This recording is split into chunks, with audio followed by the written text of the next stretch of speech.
Hello everyone, it's Laura Husband here from Hairdressers Journal International, and we are here for a PB Upskills session on how to manage customer change, which is supported by Phorest Salon Software.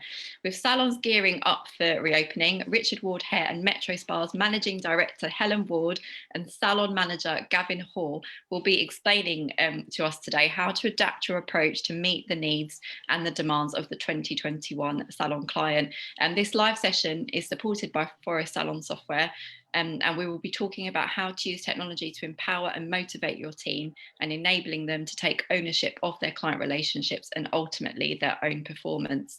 You'll see in the comments, whether you're tuning in on Zoom or on Facebook, that Phorest has just released its Spring Forward download portal. So this portal is available to all salon owners, not just Phorest clients, and gives you free resources to help you with reopening. The portal also includes materials for a 4-week countdown, and obviously in England we're now on that countdown. So no matter where you are within the UK, you will find something relevant for you, and you can click on the links within our comment section to find out more. So thank you so much for joining us today, Hellen and Gavin. It's great to have you both. Hi Laura, how are you? Very good, thank you. But I guess maybe we should start by talking about how you both are and how you've kind of got through it the past year or so at your Richard Ward Hair and Metro Spa. Yeah, it's been a challenging year, hasn't it? And obviously we're in Sloane Square, so we have a very high rent, and we being locked down and being shut has really accrued quite a lot of debt for us, and I think that's the same for everybody who's got the shop keys in their hand. So it's not been easy. With 4 weeks to go, we just pray that reopening date is going to go live, because it needs to as soon as we can. And also, we just want to get our team back, because I think they all need to be back where they belong at work with their friends and their clients. I think this lockdown's been so much harder, because I think the first couple of lockdowns we had all our housekeeping that we did, and we looked at the business with a fine-tooth comb and got a plan in action. Well, that plan's in action, but this lockdown's been very long for everyone with the winter and the weather, and I think it's a good time at spring for us to reboot. So it's a good time for us, after such a negative year, to look at the positives of how we can move forward for the year to come, really. Definitely. And I think this whole thing about how the customer's changed is really key at the moment. So I think this is a good time to talk through that potential change and what you actually do with it. And interestingly, we had a chat before going live as well. I mean, and we were talking a little bit about the technology side of it, and the Phorest Salon Software, who's obviously supporting this session, does tap into that. So were you always with Phorest, or is it a change you've made due to the pandemic? How did that relationship come about?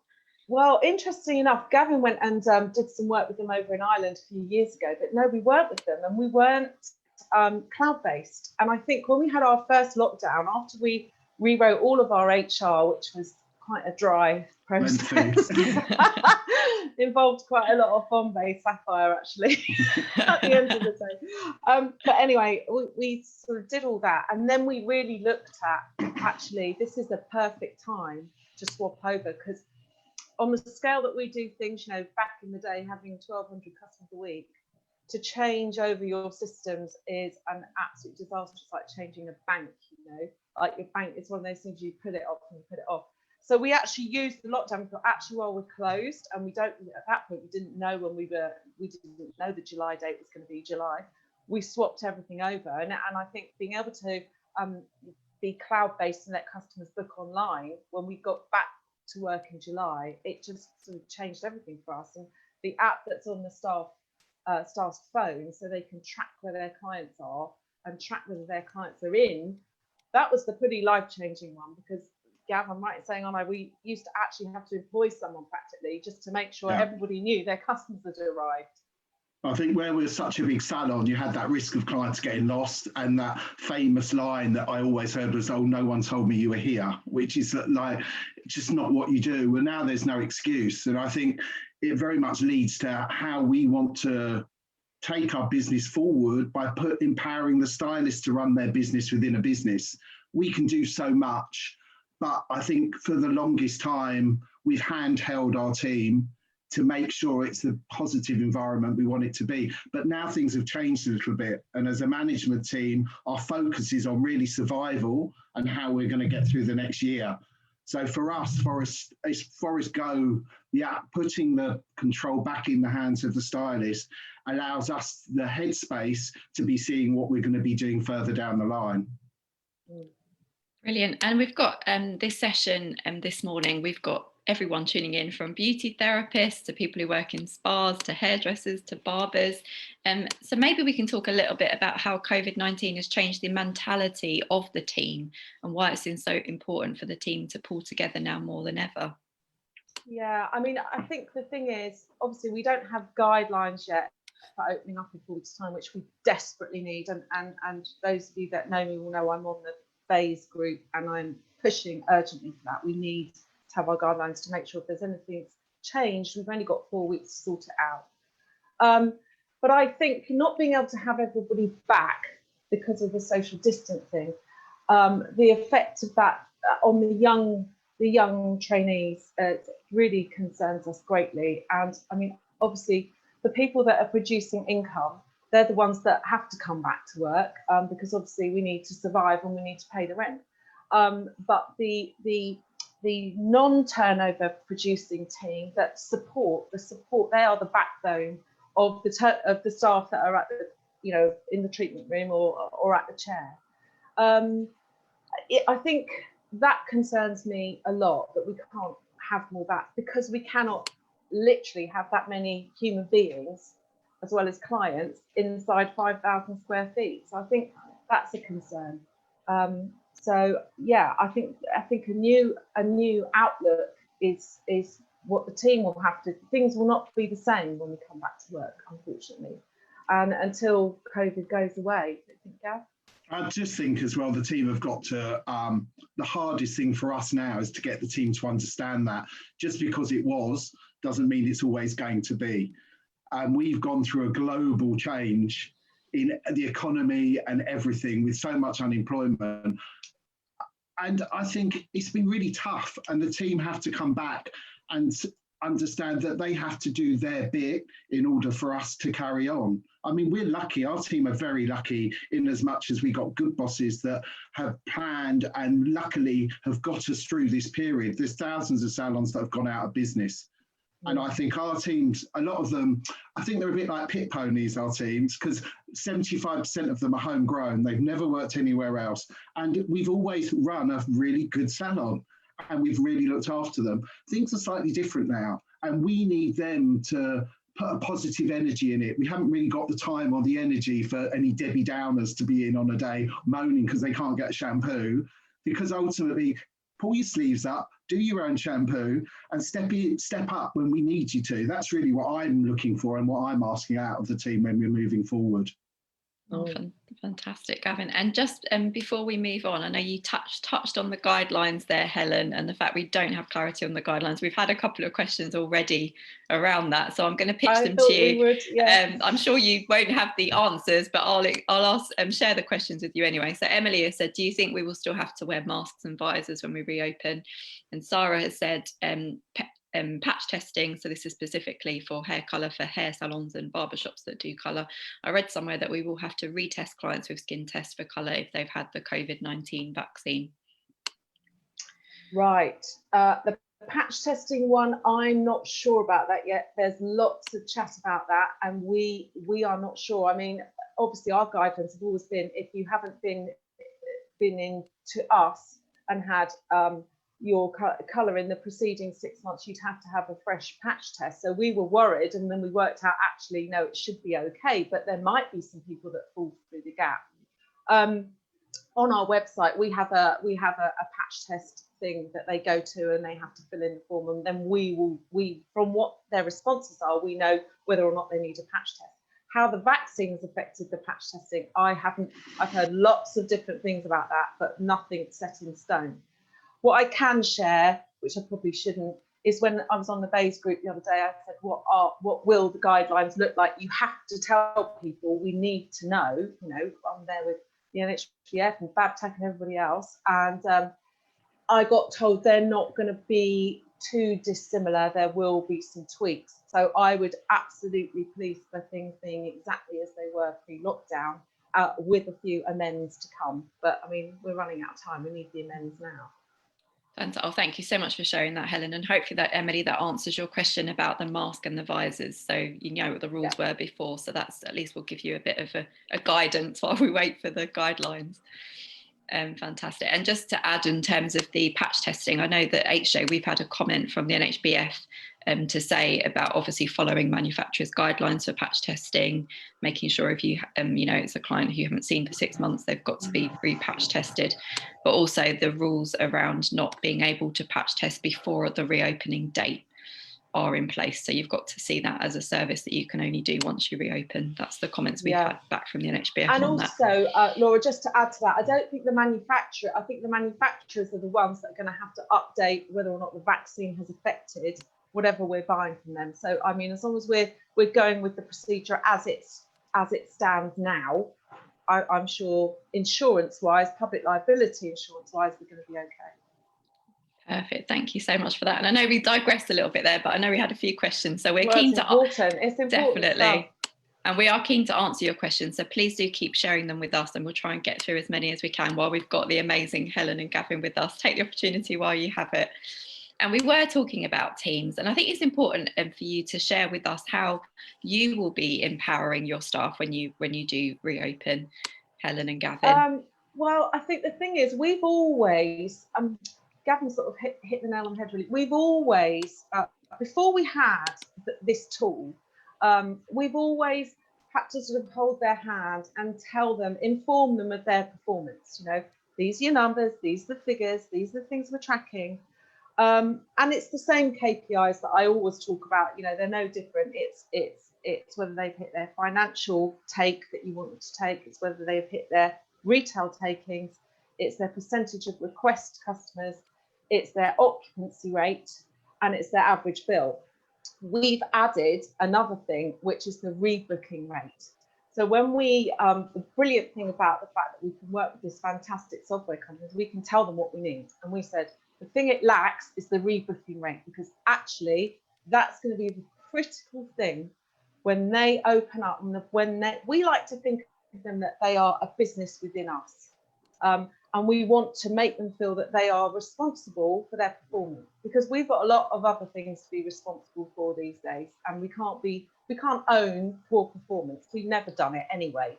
But the fact that they've now got a tool that they can use where they can track the performance is a really, really key point. And the rebooking thing, you know, we're talking about customer change. We don't know how the customers changed. What we do know was when we opened up in July, we were fully booked. Then the fear and the talk about the next wave coming in September really started to kick in. And then business was really, really a struggle. And then we got locked down again. Now, this time, I think, you know, we've got to remember that businesses in the UK in our sector were 30% down upon reopening in July. That's the figure. So if that was your business, you weren't doing anything wrong. That was just the UK average. This time, this customer has changed. You know, we don't know whether that customer behaviour is going to change back again. We don't know whether this working from home, going so long with regrowth, you know, not having nails done. I dropped my son off at school on Sunday. One of the mums said to me, you know what, I used to have my nails done every 2 weeks at £14 a pop. I'm never going to do them again. Now, hopefully, that won't be the case, because we'll go back and life will get back to normal, and we'll start to, you know, understand that coming in to see us and any of you guys out there is a feel-good experience that people don't want to miss out on. And that's where Gavin comes in. It's all about the customer experience. But we don't know now whether the vaccine will have changed things and whether people will go, actually, now we're not so worried about the second wave. So actually, I will come back. And when I come back, I will have X, Y, and Z done. But getting the customer rebooked, now we can accurately track that. That's going to be the life-changing bit for me. Yeah. I think just a couple of points. I think already for me, now we've started the rebooking process for our salon. clients are trying to book a year's appointments in advance. So there's an opportunity there for our teams. You know, salon visits are down, I believe, 4.5 visits per year already. Before the pandemic, we were up against this. So now's an opportunity to re-educate your client. How often do you need to see them? Let's lead from the salon chair, get them rebooked before they leave. At least if there is another shutdown, then hopefully the client has then got an appointment that they can follow on for, rather than this free-for-all where they're on a waiting list to get booked. I think that's my first point. The other thing that I think it's really easy at the moment for clients to simplify, it's all about their roots. They're looking in a mirror and they're feeling dreadful. The one thing that we bring as a business, our industry brings in hair and beauty, is that feel-good factor, as Helen said. And I think the worst possible scenario is a client coming in and a member of our team sit and tell them about all their lockdown woes, how they were ill, how they drank too much, how their children. What a client wants to have when they come into the salon is that feel-good factor. They want positivity. They want to talk about, yes, we're going to get a holiday this year. They want to walk out not only looking fantastic, but feeling fantastic. And I don't think we can underestimate, you can't almost put a price on it. So again, going back to what I want from our team is positivity. We've all been through this year. It's been dreadful. No one's year has kind of been worse or whatever, but let's give the client something to, when they're walking away, they had 3 hours of wonderful while they were with us. That's, for me, it's going to be key. Yeah, absolutely. It's a great point that, you know, obviously demands from clients will change, but once you get them back into that chair and you give them the most amazing experience, even if they thought they could live without having their nails done, they will want to come back to get it done again. Absolutely. And that's the key, you know, they have to remember, we have to re-educate, like we have to remember what it's like to go to the pub and go out for dinner. I mean, that's all going to be a shock to all of us. Get on a plane, you know. So it's the same for them, and that we've got to, the one thing that we give is this feel-good factor. So Gavin's absolutely right. You know, we don't want any, you know, this is all about making people feel good. I mean, I was laughing with you earlier about there's, for instance, with the tools that we're giving the client to empower the client to take ownership of their side of the client journey. It's almost doing me out of a job because in a way, never, Gavin. You know, is that a promise, Gav? That'll save me a few quid. I'm the oldest pit pony of them all. But you know, at the end of the day, we're letting clients book their appointments online. Phorest Go coming up in the spring are going to have an app where clients can pay online as you would with an Uber. So to a degree, that front of house role, or for those salons that have never been fortunate enough to have a front of house, is reduced. But for me, that's always been the main front line of the feel-good factor. That's where you get the great welcome and you get a great goodbye. Two key roles for a salon visit for me. We're actually eliminating some of those for those clients that are in a rush or busy and want that. But ultimately then when they're in the chair with the stylist, we've got to recognise their personal contact has been reduced. So our teams, our stylists, can't just fly by on a great haircut or colour or finish. They've actually got to invest in their client, ask the right question, give that feel-good factor with their client while they've got them as a captive audience.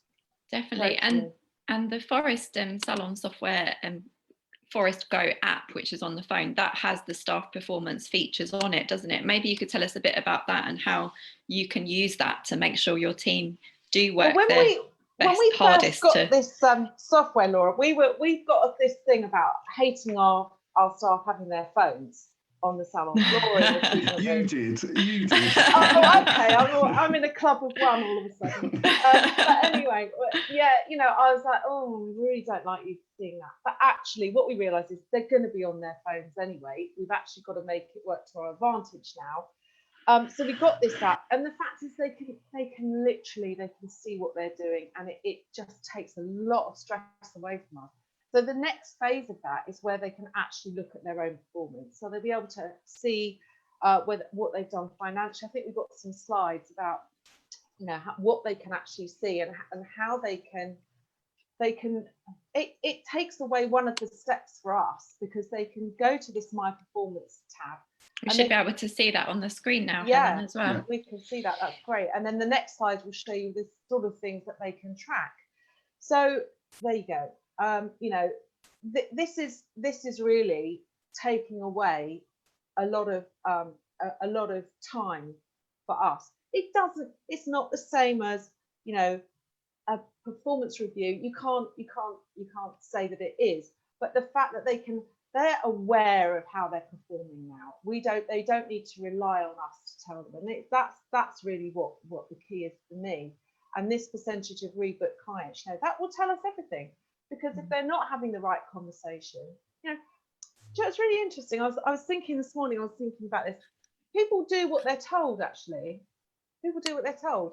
But I've gone on to see if I can have the vaccine. No, it's not your time yet. I'll do it if I'm told. I'll wait till I get told that it's my time.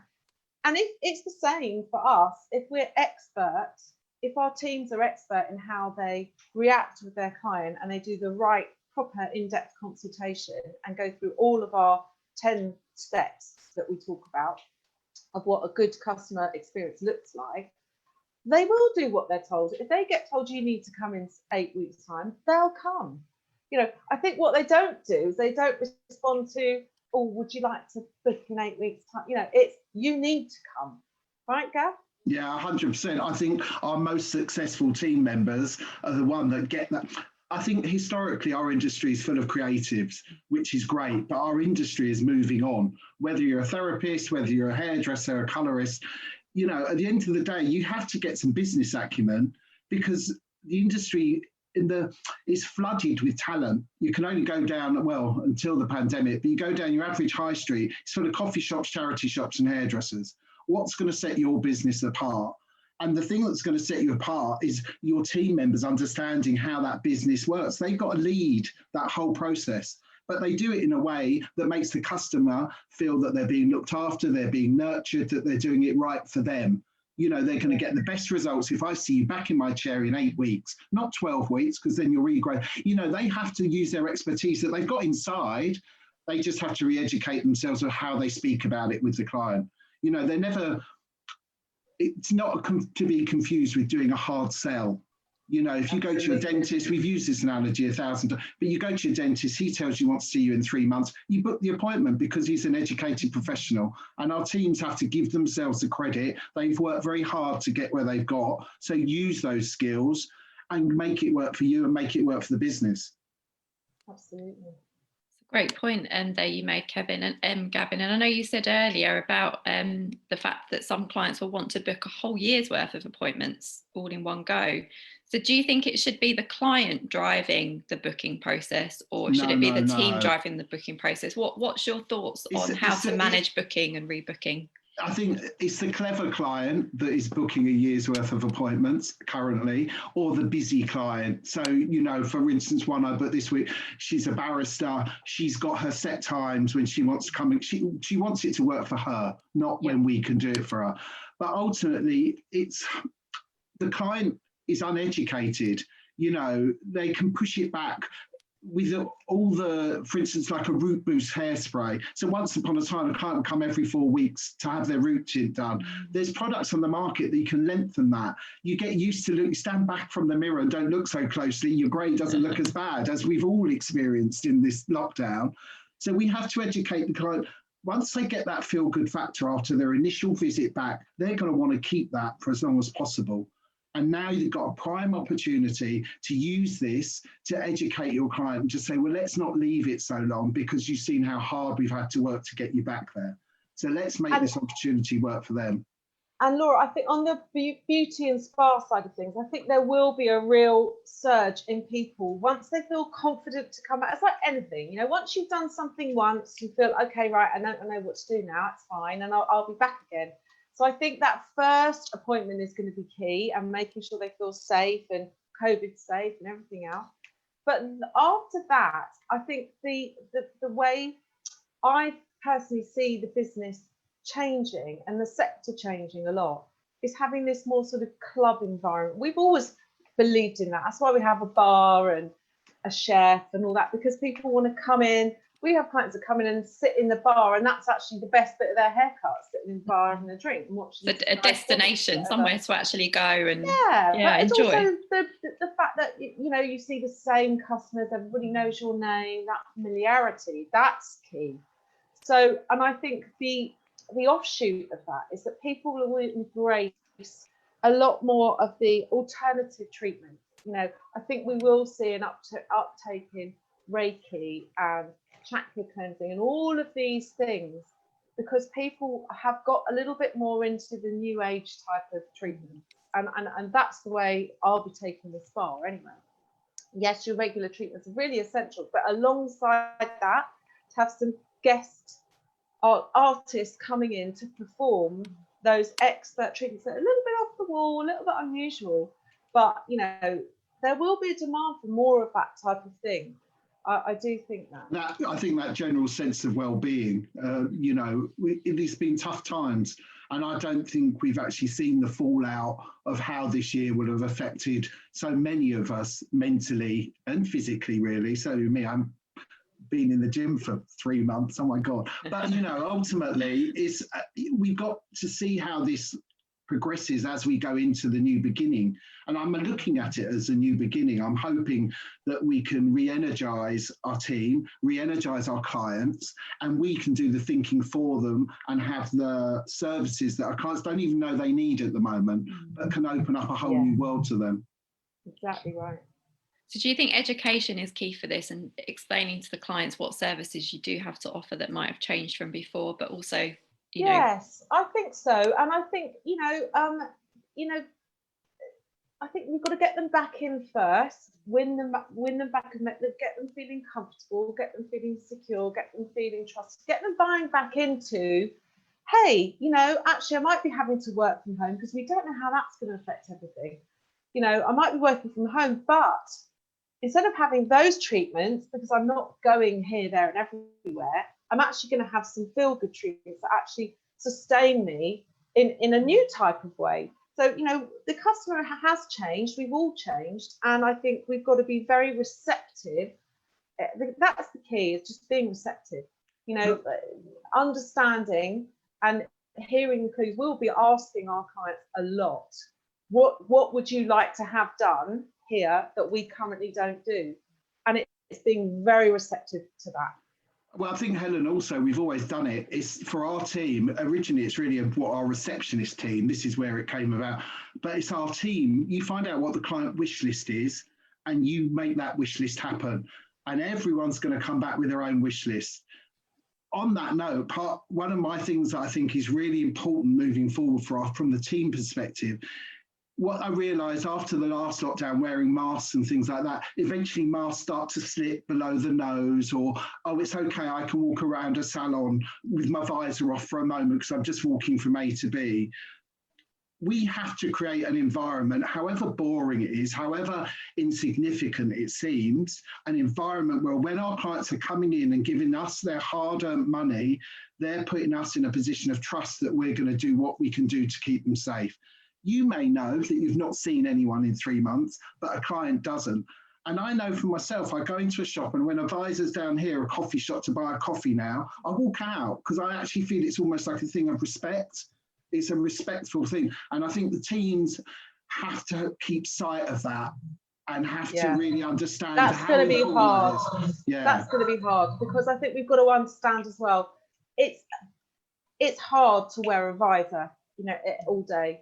And it's hard to do close contact work like electrolysis and things like that through a visor. It affects your sight, your vision, you know. So that's going to be hard. That's going to be hard. And I think we have to embrace how hard that's going to be, but it's nonetheless crucial. We've had a great question from Cara, who's tuning in, and she said, what would you say are the key steps for great customer service? Which is a very good question. Well, I think Gav touched on it, but I'm sure he'll pick me up on anything I've missed out. I think for us, it's the greeting is really, really key.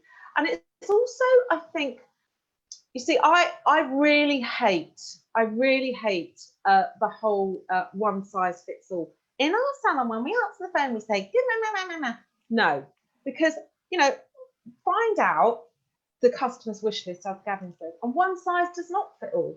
Some people are in a hurry and they want to get out the door. They don't want to linger. They want to just come in and go out. Some people, it's the highlight of their month. They want to spend as much time as possible.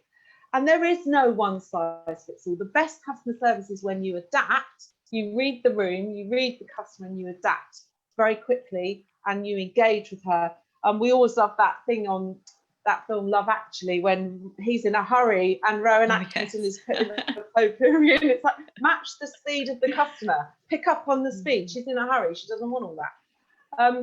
So that's that. And then I think where it often falls down for me, pre-consultation, especially in beauty, pre-consultation is always great, but post-consultation it falls down, you know. So after the treatment, is that the result you were expecting? Did we get you to where you wanted to go? What do we have to do next time? We encourage all of our clients to have a picture that they take on their phone of any results related treatment, so that they can go, right, last time I came in, you did this bit of my fringe and you put that colour in and this was how it looked, and can we get back to that? Because that will really help us. But before treatment as well, on the couch, I really I make this a rule, you know, ask the customer, do you want to fall asleep? Do you want to get told what every stage of this process is? Do you want me to tell you the ins and outs of the product ingredient, what the products do, why I'm using them, what that lymphatic drainage movement is? Do you want to just go to sleep? Do you want me to tell you at the beginning, you're going to feel hot, you're going to feel cold, then we're going to put the mask on, we're going to leave the room for 20 minutes? Or do you want me to tell you at the end? That, for me, is perfect customer service. Not assuming, not making it one size fits all, and then the goodbye. But what have I missed, Gav? It goes on to that. It's communication. You know, throughout the lockdown, I think what's key for us is we've stayed in touch with our clients via social media and email updates. And the clients need to know what to expect when they come back to the salon. How's it going to be different? So that they have an expectation, well, we can only allow so many in the salon, so you may have to wait outside if the weather's good enough. Our cloakroom's going to be reduced. Please don't bring your kids because we haven't got the space because of the, you know, you need to tell your client, they don't know what to expect when they come back. And I think, interestingly, one of our nail technicians, Vita, brought a long-standing client of hers of over 20 years to the salon. She had remained faithful to her hairdresser during she'd been going to there for 20 years, but during the first lockdown, received no communication whatsoever. She left them and came to us because she was getting her email updates via our website about what's going on at Richard Ward. And she actually felt hurt that that salon she'd gone to and been a patron of for 20 years hadn't bothered with her.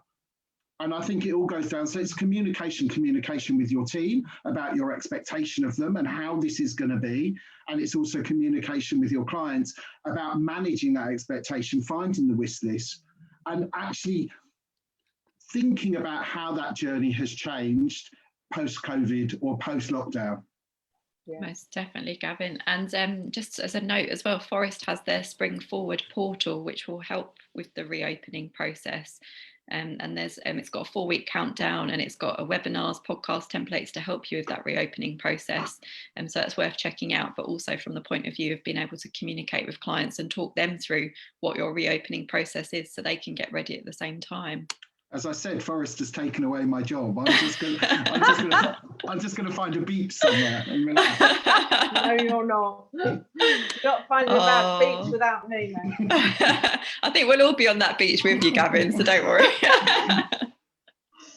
A few people have said, we all love the passion that comes across when both of you are speaking. So thank you so much for that. Thank you. And Rachel has said, do you recommend VIP rewards for clients? And what do you do for regular clients from a VIP point of view? Yeah, we absolutely do. And we think now more than ever, you know, to reward customers that are loyal to you and have stayed faithful to you is absolutely critical. So we will always, when we launch a new promotion, a treatment or anything that we're doing, launch it first with our VIP client and, you know, give them an incentive, a massive incentive, a huge incentive to book in for it. But we do give them points on their spend, which they can redeem against retail. You know, and I think it's very hard for us to compete against the online with retail. You know, this is the thing we were trying to get over in our campaign, Save Our Salons, which hopefully we'll have a minute to talk about. But you know, we don't sell products online. It's not what we do, and retail as a sector is a very small part of what we do. And you know, we've got to remember that predominantly what we sell is the time of our teams. So making them use that time to create the best customer experience that they can is the most important thing, and I think that just sums everything up. But yes, the VIP points, definitely. We give new clients nothing. We offer no incentives as a new client. The minute you become an existing client, you get every sort of bonus we can think of. I think also, again, where Forest I sound like an infomercial for Forest, but I'm loving them. So, but how we're rewarding clients moving forward is we will give them treats on money spent, but it will be on services or products they've never had in the salon before. Oh, so yeah, it's a that's really the new good Forest way of crossing. So you may have been coming to us for 10 years having your hair, but you've never had a facial. So this will give you an opportunity to experience a facial. You may have used a certain brand of shampoo, but this will give you an opportunity to use a comparative shampoo of another brand that we stock. And I think it's a really good way for clients to try out new things. I mean, we're launching this when we reopen, I think. I have to wait for confirmation. But again, I think it's a good opportunity. So we're changing. We used to reward on number of visits and money spent in two separate formats. We're now, thanks to Forest, put it all under the one umbrella that serves us as a business because it's introducing clients to new products, new services, but also it's a great incentive for the clients. And I think this is another good opportunity for us at Richard Ward, certainly, to launch that for our clients. It's a new beginning and we're rewarding you in a new way. And this is how it's going to be moving forward. But yeah, I think it's essential to reward that loyalty. There's nothing worse than a new customer getting something when you've been giving, your hard-earned, I'll never lose sight of the clients that come to us are choosing is the word, to spend their money with us. They can walk anywhere they wish to do that. We should never lose sight. So we do need to reward them and thank them for their loyalty. It's a very good point. And do you have any tips for managing precious time of both clients and staff for when you reopen? Will you be using any functions on the Phorest Go app, or do you have any other tips for sharing how to manage time? There is. Go on, Gav. When we go back, it's slightly trickier because you've got to think clients haven't had colour for 3-4 months, maybe longer, since December. So they'll need extra time. We're allowing extra time. I know my team, so I'm currently I'm doing the rebooking process for the clients waiting. I know who takes a bit of time, who's going to need, because the last thing I want is a backlog because someone's running 20 minutes behind schedule. Where it's important that we monitor the number of clients in the building at any one time, they have to run to time. So really, I'm using my area of expertise at the moment to manage that. Moving forward, that's where the team come in, because again, with Phorest Go, they can put their own notes on. They can do their own bookings if you allow that as a management team. So I have certain members of my team that I trust to do their own bookings. Some I would never trust, but ultimately that's up to them to manage their time management. I think as well, that whole thing about getting them, we have to remember it's 4 months we've been closed for. People, for a root tint, you're going to have almost a virgin head, that it's not going to be that sort of 6-week route. It's going to be a 4-month route, so that will require extra time and extra processing. I'm just going to go back to a little point again about how the client has changed. After this lockdown, my beauty department is pretty much at the moment fully booked for when we reopen. After the previous lockdown, no one inquired about beauty. Everyone was just interested in getting their hair done. And it's almost been like a bit of a shift in, not a priority. I want my hair done, but I also want to get my legs waxed, my eyebrows. It's evened out. And I just hope that the government allows our therapists to start on the same day as our hairdressers. For us as a business, it's essential, but it's interesting because that's something I've really noticed has changed a lot since the previous lockdown. And maybe that's because of the vaccine, Gav. Yeah, maybe I think there's an air. I think our society is ready to embrace some positivity.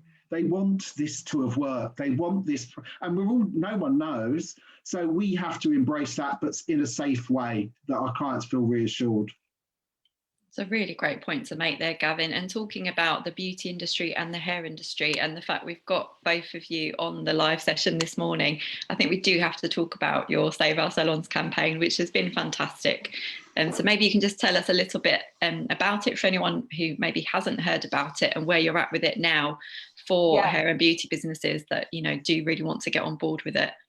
Thanks, Laura. Yeah. Well, basically, what we were campaigning for was the same reduction in VAT that had been enjoyed by the hospitality sector, which they got reduced to 5%. We have to start by saying we should never be paying the same as the retail sector anyway, because VAT is a tax where you add value. That's what it means, value added tax. So every time you buy something and you create more value around it, you sell it on, you have to pay VAT on it. What we create is time. We don't sell goods. So the fact that we're in the retail sector goes back to the sectors. We should have had our own sector. So we got our own sector in January 2021, personal care, which is fantastic. And we were hoping that we would get the same extension to the back cut, enjoyable hospitality. Well, we didn't. The budget was on the 10th of March and we didn't get it. The reason why, and it's not that we didn't care about salons who were under the threshold, but that the fact remains that the people that are paying VAT are employing half of the workforce. So it would have been the quickest way to save the most jobs. That was always the crux of it. You won't be surprised to learn we're not going away. We've managed to, I'm on the Bays committee. Toby, who is one of the co-founders, is on the all-party parliamentary group for hair and barbering. I'm on the all-party parliamentary group for aesthetics and wellbeing. So we're on every, and also gaps in support. There's another all-party parliamentary group, which is for gaps in support from COVID. I don't think really because we're unregulated as an industry, I don't think we really had time to unite in the way the hospitality sector did, which is a lot of chains, breweries, restaurant chains, etc., that came together and basically went to the government and said, you're going to have to help us out. So we have not given up. I was on meetings last week with Bays. I think I will never stop trying to make people that can affect change, and we need VAT reform in our sector, understand the importance of our sector. We are the beating heart of the British High Street. We employ 88% females. 88%. We are the largest employer of apprentices. These jobs will be lost because what we're frightened of is that we will just become effectively landlords, making everybody self-employed, and the landlord stays under the sector, under the VAT threshold. So that everybody is under that threshold. And what we're trying to do is say to the government, if you lose that money, if you don't give us the VAT cut, that's the potential risk, and you're going to lose far, far more. You're going to lose young people's jobs. You're going to lose employment. You're going to lose NI contributions. You're going to lose so much more if you don't listen to us. I was on this group last week, and it was hosted by another MP called Jamie Stone, who said to me, Helen, do you want to actually just be an MP? And I said, do you know what I want? I don't want to be an MP. I want to talk to Rishi Sunak. I want him to understand our sector. And when he understands the risk of not giving us this VAT cut in the short term, but long-term VAT reform, long-term changing the way we pay VAT in our sector. So I will not give up. I will not be silenced. They will not get rid of me. Heaven help him. Definitely. We're pleased to hear that, Helen. We've got a few people commenting saying, here, completely agree with you. So for anyone who is completely on board with the campaign, wants to keep being involved in any way they can, what can they do right now to show their support? What we really need, Laura, and thank you because you're getting me back on track, we need people to fill in our survey about how many young people. I mean, we've had so many people follow us on Instagram. We've got 3,500 people following us on Instagram within 14 days. Unbelievable. But we need the survey results because we need to go back. I need to feed back. If you don't help us, this many jobs will be lost, right? This is the long-term implication with real data, live data, recent data. That's what they need. I think 80% of our respondents have had no help with their rent. Another 80% have no plans to employ any apprentices in the future. We are a sector that employed 16,000 apprentices in the hairdressing sector alone. Not beauty, because obviously beauty apprenticeships are very rare, but in the hair sector, those jobs will be lost. We need to get real data and take it back to the government, because that will support everything we're telling them.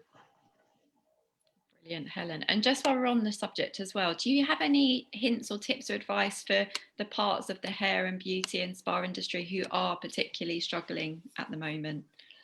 Well, I want to say about the hair and beauty charity, if I may. I mean, obviously that's something I've been involved with for a long time, since 2005, and we have ring-fenced funds through the Beauty Backed campaign to help people through the pandemic.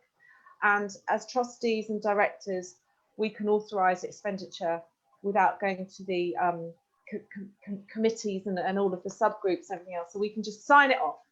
So we have been meeting every Tuesday on Zoom since the pandemic began to support people that need our help. So if you are someone that needs support, and we've had people with mental health issues, we've had people struggling financially, we've had people struggling with domestic violence. We're there for you. Our industry is there for you, and we have the money to help you. So if you need help, you mustn't hesitate to get in touch with us. Fantastic. Thank you so much for sharing that, Helen. I'm going to try and whiz through some questions that we haven't got through yet that we've received during this session. But just before I do, Marguerite, this is to do with the Save Our Salons campaign. She's saying, write to your MPs. So keep doing that. And the website, Helen and Gavin, for anyone who wants to find out more about your campaign. www.saveoursalons.co.uk. Perfect. Brilliant. So I'm just going to try and whiz through some questions. And actually, the writing to the MPs, we will be encouraging people to write to their MPs again and getting their staff to say, save our jobs. But what we need crucially at the moment is the data, so we can go back and go, this is a snapshot of our industry sector as it stands today, if you don't help us. So that's the more important thing. Number one, fill out that survey, which you'll find at saveoursalons.co.uk, and you'll also go have a look on the hji.co.uk or professionalbeauty.co.uk or all of our publication websites, and you'll find the links for the survey as well, as we're 100% behind you with all of that, Helen, as well. Thank you. We've had a few questions come in. I was trying to get through as many as I could during the session, but I just wanted to quickly get through some. So someone has said they're finding it hard to speak with masks on, and some clients become quite annoyed with it. Do you have any tips? Maybe this might be one for you, Gavin, for how to get around that with the kind of the PPE situation. The first rule is you're never going to please all the people all the time. You can do all that you can to think that you're keeping your clients safe, but a client's not going to be happy either because they are being asked to wear a mask, or you've got to. Our industry, we have to work on our feet. We have to do what we have to do in order to keep our clients happy. And I think you kind of have to be patient, explain to the client why you're doing it. I don't know, it's a tough one because it's, do you do what's right? It is a tough one. I don't really know how to. I think for every client that gets fed up with COVID and the rules and being COVID safe, there's another client that is absolutely adamant that they wouldn't come in unless they were. So, it's a case of just saying, I'm so sorry. And, it's going to be a little bit strange while we have to wear this, but I have to wear it and I have to make sure that you're safe and I'm safe and everybody around us is safe. And that's the only way to do it. But it is difficult. And the client, we're not doing it for our, because we want, it's being told what we're being led by the government to keep people safe. So we're just doing what we have to do at this moment in time. At our salon, we do obviously, if clients are wearing visors or masks, allow the client to remove their mask, or if we're doing intricate work, cutting around ears and stuff like that, or colouring around the ears, but just wear as much as possible, because even clients sitting in the salon would get upset if someone next to them wasn't wearing a mask. You've just kind of got to manage it as best you can. But again, it goes back to, I think historically, certainly our team would step back and let me manage that situation. Well, currently I'm working on reception, so I'm downstairs. So this is where our team and the teams have to step up and take ownership. That's where we need their help, because it can't just be down to a management team. We have to have a common voice with the client. If we have the common voice, then I think the clients will be, on the whole, understanding. Fantastic. We've also had a question. Do you think it's unwise to employ more staff, not knowing how busy we're going to be this year, or is it better to be optimistic? I think as long as you have people on commission related pay, What we don't, what would be unwise is to have very high basics where you then are, whether they perform or not, they're going to get paid the same amount. I mean, we've never practiced that business model ever. We've always had commission related pay, and commission related pay is key at the moment because everybody is going to have to step up to the plate.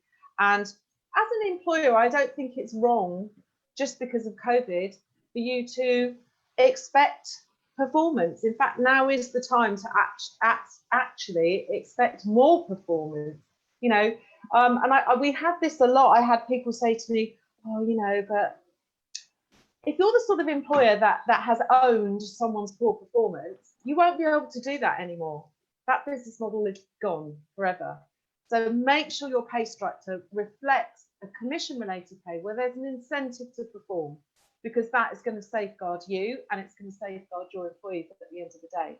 You're going to have to look at your staff and team in two separate ways: the turnover producing and the non-turnover producing. And the turnover producing one have got to be in the building, otherwise you've got no money going in the till. And I'm sorry, it's as simple as that. So make sure the turnover producing ones have an incentive to perform. And the staff performance features that we spoke about earlier on the Phorest Go app will obviously help with looking at staff performance. Absolutely. And help making the team accountable to what they're doing for you on a day-to-day basis. Thank you so much for joining us, Louise Wood. She's asked, what are your thoughts on a service price increase upon reopening? Oh, hi, Louise. So, yes, I just think you can't. I just think business is too fragile. I just think business, I just think, yes, we've had to accrue a lot of debt, and every salon will have accrued debt over lockdown. Every salon. If it's furloughed its team, it will have automatically accrued debt because we've had zero income, and furlough is not free. This is what people don't understand. I wish they did. Furlough is not free. It's you have employers NI to pay on it, which is 12.5%, and you've got to find that money from zero income. And if you haven't had a rent rate from your landlord, even if you're not paying business rates, you're still paying some of your rent or a proportion of your rent. If you had a rent rate, fantastic, but you're still paying the employer's NI on furlough. So every salon in the country will have accrued debt. I've not met a salon owner who hasn't accrued debt. So where am I going with that? Debt. In regards to whether you should increase your prices. Increasing service. Right, yeah. Okay. I'm getting myself wound up about the debt. So yeah, the thing is to increase your prices to account for the PPE and all of that. After the last lockdown, I was in a club of one of saying, I really don't want to, just don't agree with putting a price increase on to cover the PPE. And it turned out to be right. People don't like it. It's just all those little extra things. It's a wind up for people. It's, be transparent with your pricing, and no, I don't think this is the time to increase it at all. Get your customers back, get them feeling safe, review it in a year's time, but not now. If you're going to do that, shout about it. Make sure your client knows that you haven't increased your prices like your competitors. Let them have a feel good. For you, we're not going to increase our prices. We're doing that as part of our service because there is a cost. PPE isn't free, but at the end of the day, let the client understand what you're doing as part of their reward. That's part of why they're going to come back to you as a salon, because you're not increasing prices and you're looking after them. True. Fantastic. We also had a question about Welsh salons and whether or not they're only allowed to be doing cuts and blow dries and no colouring since reopening. That's not the knowledge that I have on the Welsh salons reopening, to be perfectly honest. And I think the NHBF has also got lots of information about what the actual regulations are for the Welsh sector. And I know that they didn't have any notice, and it's all a bit of a nightmare for them. I'm just glad for them that they can reopen, but I think go check out the individual guidelines for the devolved communities. Definitely. And the same person has also asked, will this apply in England? But as we spoke about earlier, we've just got to wait for official guidelines. But you gave us a bit of an inside scoop. As long as you're giving me the inside scoop, that they're not going to be too dissimilar, and there'll be just a few tweaks. But as I say, I think the most important thing is to make sure you're compliant with your in public liability insurance, just make sure you are adhering to the manufacturer's guidelines, and the manufacturer should be the one telling you, oh, we've done some research and COVID has changed this, that, and the other. If you haven't been told that by your manufacturer, we're not labs, we're not science technicians, they've got teams of people sorting out all that stuff. So, as far as I'm concerned, if I'm using a brand, that's their responsibility to tell me if they've had any, feedback to the contrary, or if any contraindications regarding COVID. Fantastic. We've covered a hell of a lot of ground this morning, haven't we, have, Gavin and Helen?